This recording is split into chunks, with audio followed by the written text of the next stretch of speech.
Welcome back to part 3 of our series on the NASCIO Top 10 Priorities.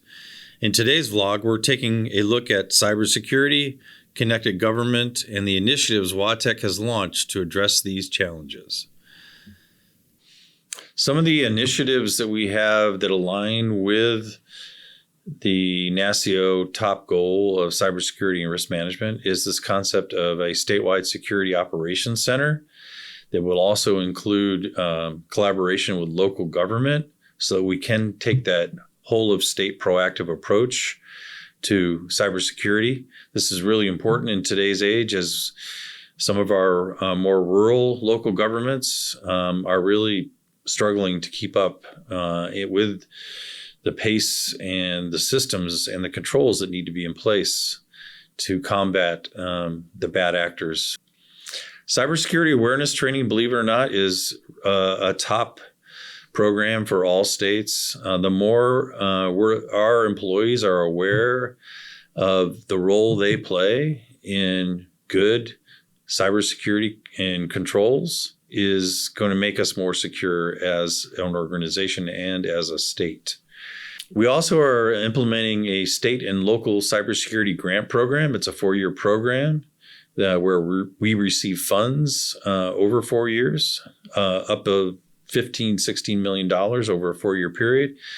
And as a state, we are responsible for then distributing that to local governments. We also have stood up cybersecurity professional training for our employees, ensuring that we're always growing the knowledge in this field. Enterprise security architecture is important because as we're implementing security systems and controls, we want to do that with a sound architectural foundation. We've done a lot of work in the state to revamp and update our enterprise security policies and implement a risk program in the state.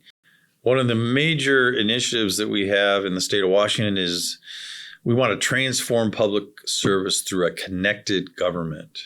And a connected government means that we're sharing data, we're sharing services, we're providing that one front door to our residents so they can efficiently receive the services they need without going to multiple agencies, multiple websites, performing multiple transactions, duplicating data in multiple places. So the connected government vision actually aligns with the majority of the NASCIO state CIO top 10 priorities, which is exciting because these are not standalone priorities. Many, if not all of these, go together towards our strategic goals.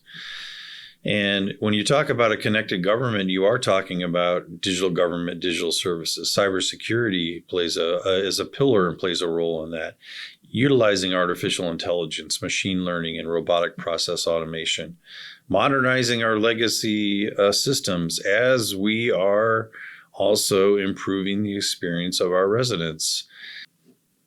This is our connected government vision or model that shows the various layers that go to connecting our government and providing that portal or that front door or that omni-channel, multiple channel experience for our residents, that equitable experience for our residents.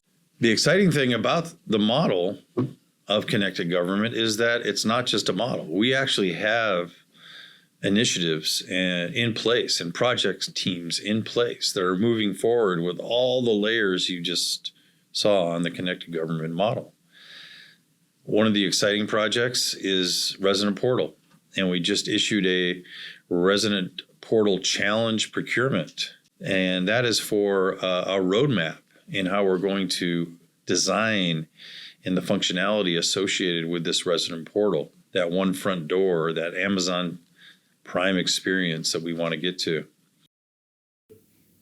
GIS is going to be a very important component of our Resident Portal and connected government strategy and vision. We currently utilize the GIS program at WATEC and for many, many important projects, sharing data across agencies and building our geo portal as well. And we're going to expand the program and make sure we're including mapping and other GIS tools as a part of how we deliver services to our residents. Location-based experiences are very important. Accessibility, making sure that we don't leave anyone out in terms of being able to access our digital services. We do know that 20 to 25% of our residents have some sort of disability that makes it difficult for them at times to access our digital services. And we want to ensure that anything that we design and build is accessible to our residents. Implementing an enterprise performance and data analytics strategy and platform is so key. We want to be able to measure the effectiveness of our resident portal, of the services that we're providing. We want to mature our ability to put analytical models together that can really measure the outcomes and the impact of our services and how our residents are receiving those services and how those services are improving their lives. In today's world, as we modernize our systems, we need a very sound enterprise integration architecture. And why is that important? Because we're implementing incrementally in phases. We're adding value in phases. And most recently to our resident experience with our connected government strategy. And to do that, we have to tie things together. And that's where enterprise integration architecture comes into play. How we design things, how we integrate things, so we're not duplicating designs and components is very important. And that we're integrating data across systems so that we can present that personalized experience to our residents. And then we talked about identity and access management. That's an active project that we have moving forward today. We're really excited to put a platform in place and then start to integrate our agency services and our residents into this identity and access management system so that there's one system instead of multiple systems across the state. This is the third in our series around the NASCIO Top 10 Priorities. Next time, we'll dig into artificial intelligence and other emerging technology, legacy modernization, and workforce and data management at our next sessions. So stay tuned.